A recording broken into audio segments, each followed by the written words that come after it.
In the dead of night, sirens echoed over Moscow as flashes lit the sky and the sound of engines filled the air. Within minutes, the city that once seemed untouchable was under siege from above. Explosions shook neighborhoods, glass shattered across busy streets, and panic spread as people realized this was not a drill. What unfolded was more than a single strike.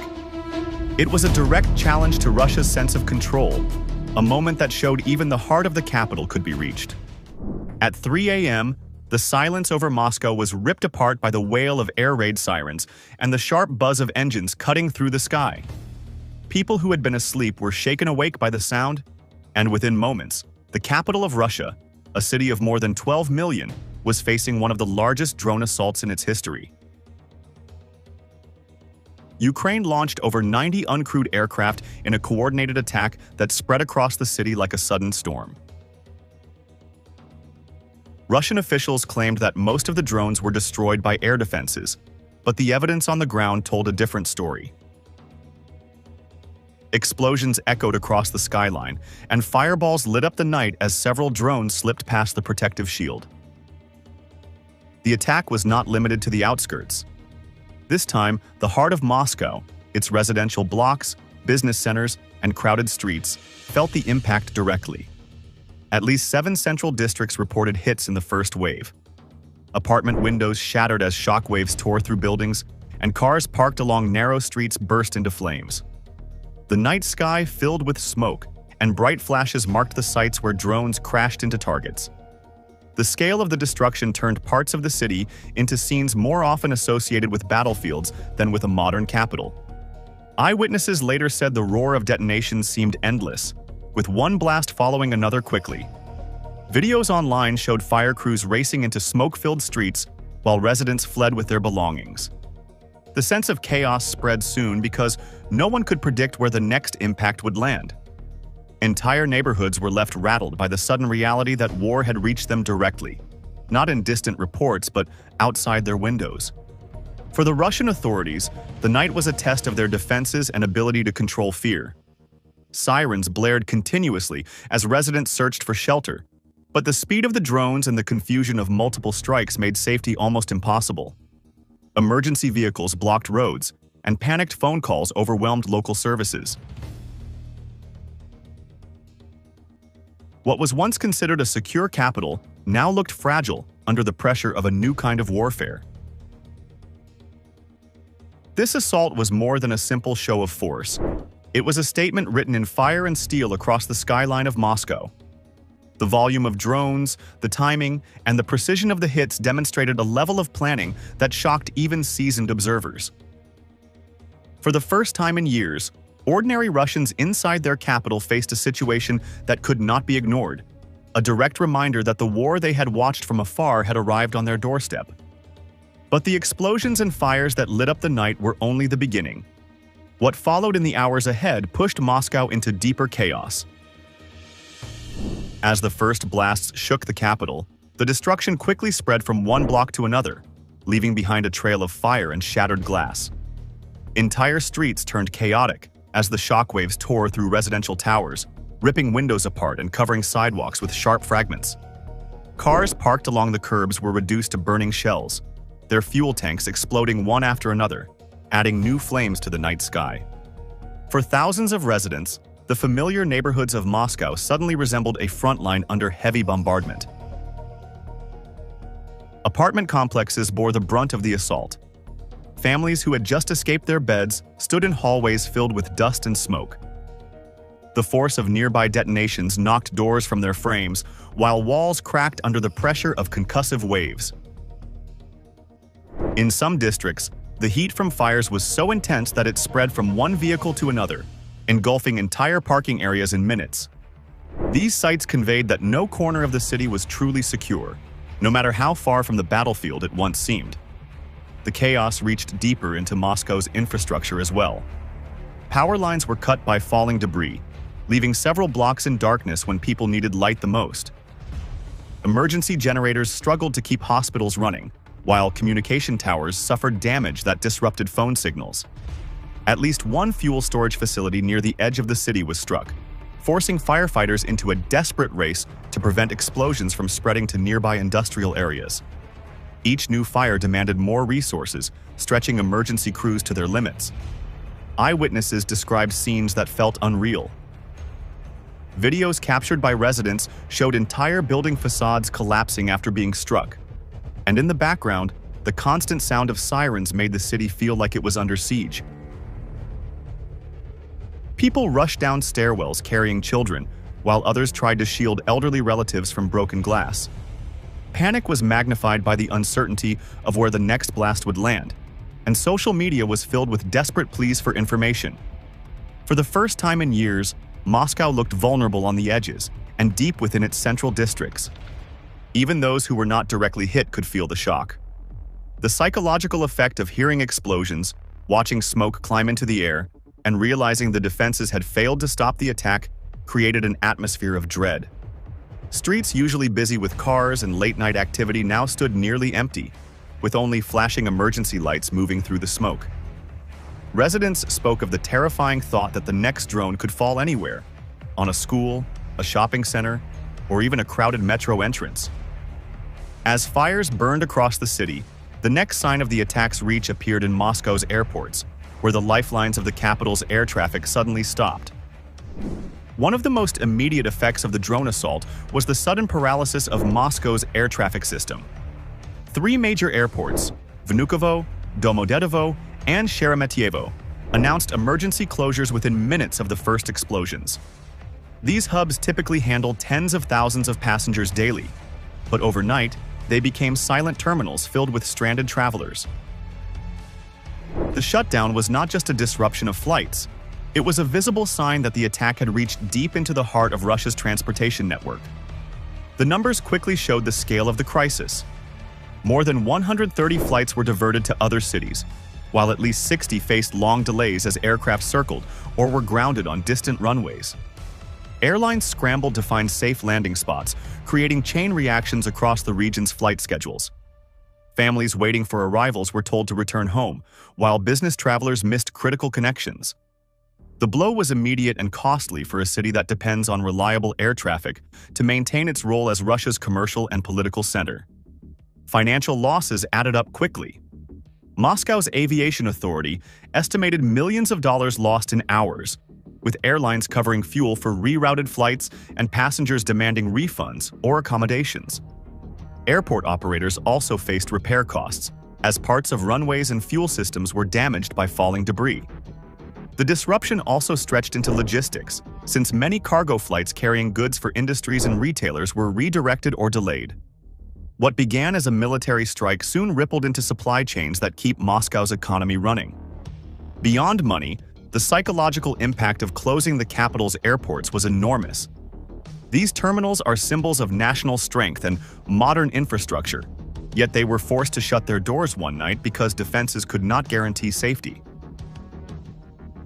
For Russian citizens, the sight of departure boards filled with cancellations was a reminder that the war had pierced the protective bubble of the capital. It also questioned whether similar shutdowns could happen again, leaving the country's largest city cut off from the outside world. The chaos inside the terminals highlighted the vulnerability further. Videos showed crowded waiting areas where confused passengers demanded answers, while announcements about diversions played repeatedly. Staff tried to calm people, but frustration grew as hours passed without clear information. International observers noted that Russia, which often claims to control the skies with advanced systems like the S-400, had been forced to ground flights on its soil. The contrast between official confidence and visible disruption could not have been sharper. To create this level of disruption, Ukraine relied on more than firepower. It used an innovative swarm tactic that challenged Russia's most trusted air defenses. The scale of the Moscow attack was not only about numbers, but also about the strategy behind it. Ukraine used a swarm tactic, sending dozens of drones in waves from different directions. Each group followed a separate flight path, some low to the ground, others at higher altitude, making it harder for Russian defenses to predict the real targets. This method stretched radar operators to their limits because every moving object looked like a possible threat. A key element of the tactic was deception. Some drones were sent on false routes designed to trick the radar and draw fire from defense systems. These decoys absorbed missiles and gunfire, leaving the leading strike group free to continue toward Moscow. Military analysts compared the operation to a chess game in the air, where every move forced the opponent to make costly decisions. Russia fired interceptors worth hundreds of thousands of dollars at drones that cost a fraction of that price, showing the financial imbalance of the battle. Electronic warfare also played a central role. Ukraine reportedly used jamming devices to confuse Russian radars and communication links. By sending strong signals to disrupt the network, they created blind spots where real drones could slip through. At the same time, operators adjusted flight paths in real time to exploit those weak points. This blend of technology and timing proved more effective than a simple direct strike. The results were precise when several drones bypassed advanced systems like the S-400 and the Panzer S-1. These platforms are often promoted as the pride of Russia's air defense, yet they could not stop every wave. Video footage and eyewitness reports confirmed explosions inside the city, proving that even with modern weapons, Moscow could not claim complete protection. The gaps exposed by this attack will likely influence how Russia invests in future defenses. This tactic is essential because of the physical damage and innovation demonstration. Ukraine showed that a smaller force can challenge a stronger opponent by combining simple weapons with creative planning. Military experts say the lesson is that defense based only on expensive hardware may not be enough when faced with low-cost mass attacks. This principle could apply far beyond Moscow, raising concerns for other countries about the security of their cities. The swarm strike also carried a symbolic meaning. By proving that Russia's shield could be penetrated, Ukraine weakened the image of Moscow as untouchable. For many observers, this was as powerful as the explosions themselves. The attack suggested that modern warfare is not decided only by heavy missiles or large armies, but by how well a side adapts to the battlefield. After facing this shock, the Russian government reacted familiarly, by tightening control over information and trying to manage the story rather than the reality. The Kremlin's first reaction after the drone strikes was not to show transparency, but to control the narrative. Officials quickly announced that the attack had caused no significant harm, insisting that defenses had handled the situation effectively. State television repeated this line across every channel, giving the impression that Moscow remained calm and safe. By shaping the story this way, the government hoped to reduce panic and preserve the image of strength. At the same time, authorities moved fast to silence independent voices. Several social media accounts that posted videos of burning buildings or damaged cars were suddenly removed. Others reported being pressured to delete their content or risk criminal charges. Despite these efforts, short clips recorded by citizens still spread across online platforms, showing explosions and fires in different districts of the capital. This created a sharp contrast between what people saw on their phones and what they heard on official news broadcasts. The censorship strategy is not new in Russia, but it became another battlefield during this crisis.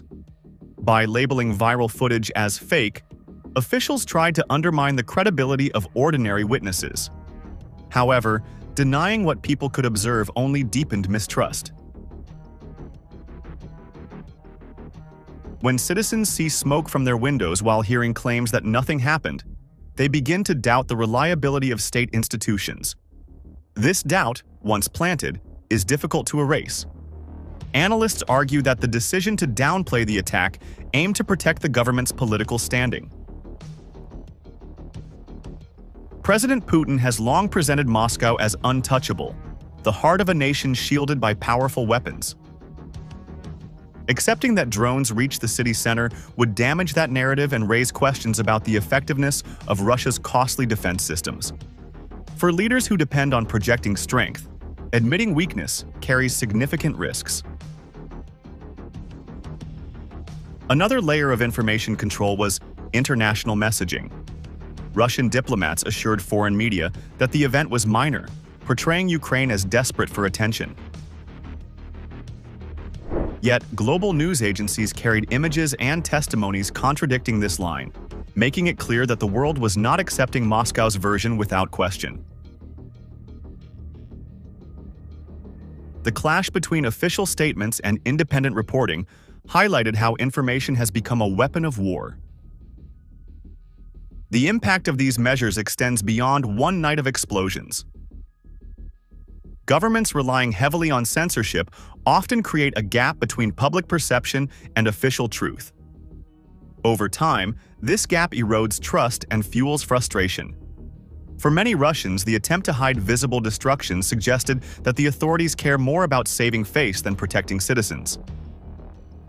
That realization may not change the battlefield immediately, but it shapes the long-term political landscape.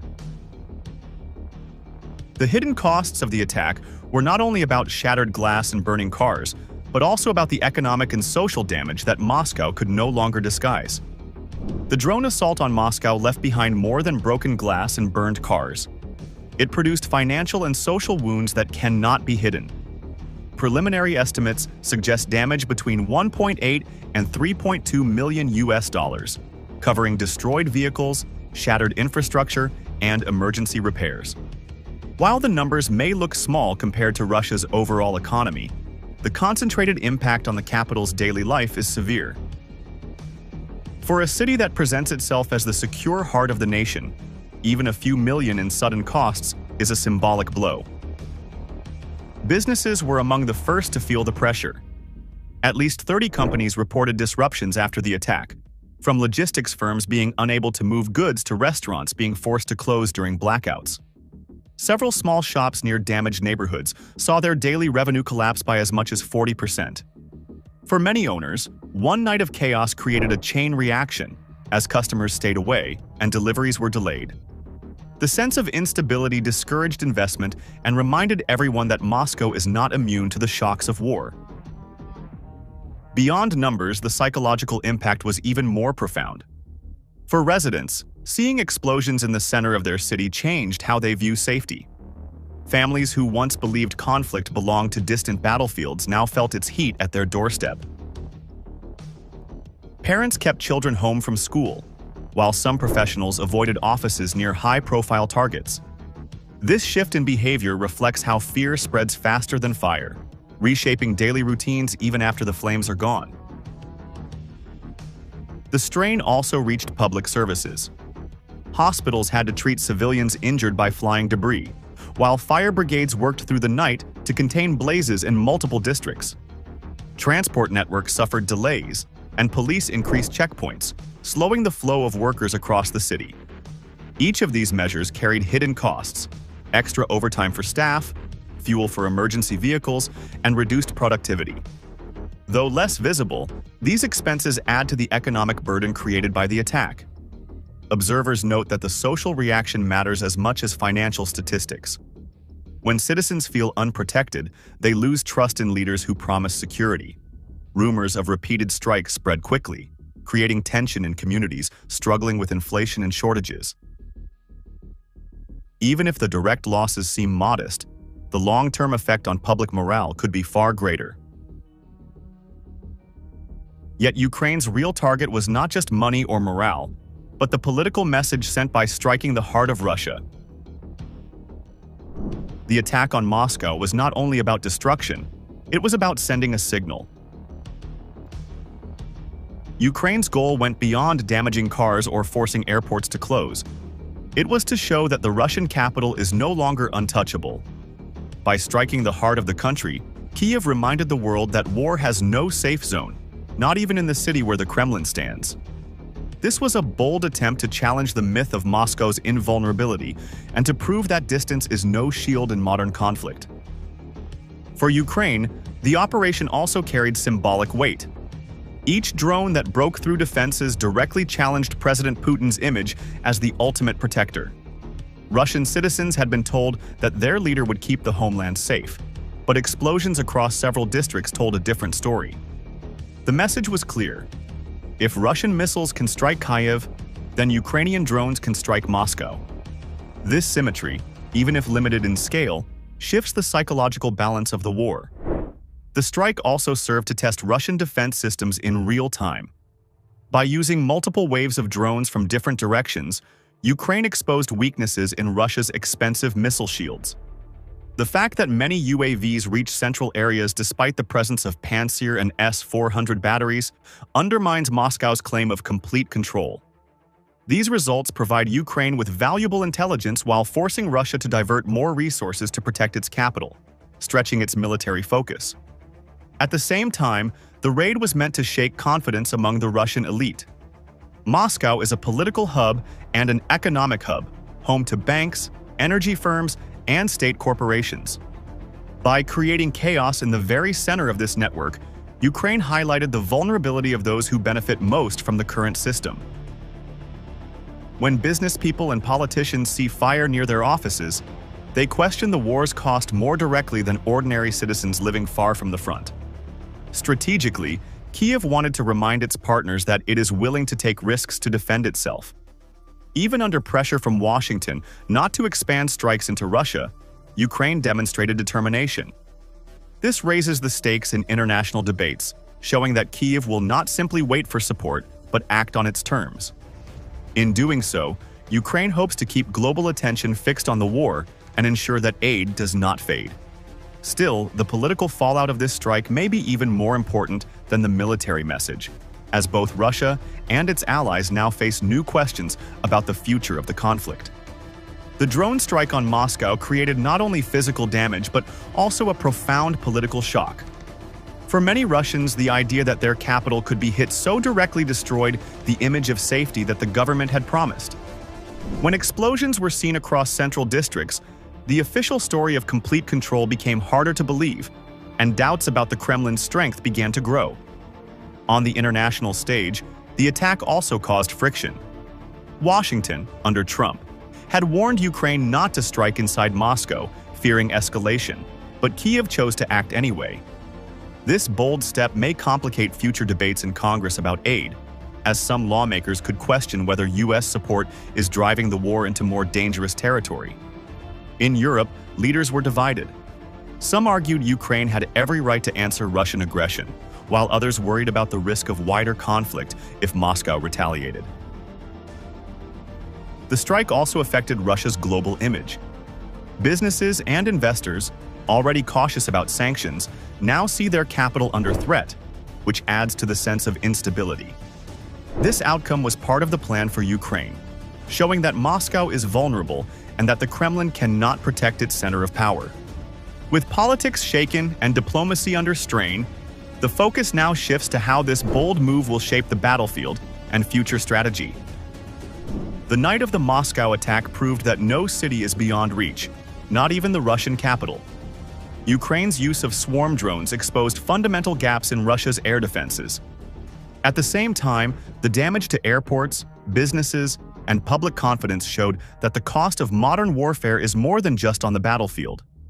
The strikes also carried a political message, shaking Putin's image at home and testing the limits of international support abroad. In the end, this event was not only about drones and explosions, but about power, perception, and the future of a war that is still far from over. And that's what Navy Secrets wanted to share today, bringing you the most honest and up-to-date insights, backed by in-depth analysis from top military strategists and political experts. If you enjoyed this video, don't forget to like and subscribe. Your support drives us to keep creating more high-quality and in-depth content. Let us know your thoughts in the comments below, and stay tuned for our next video. See you soon.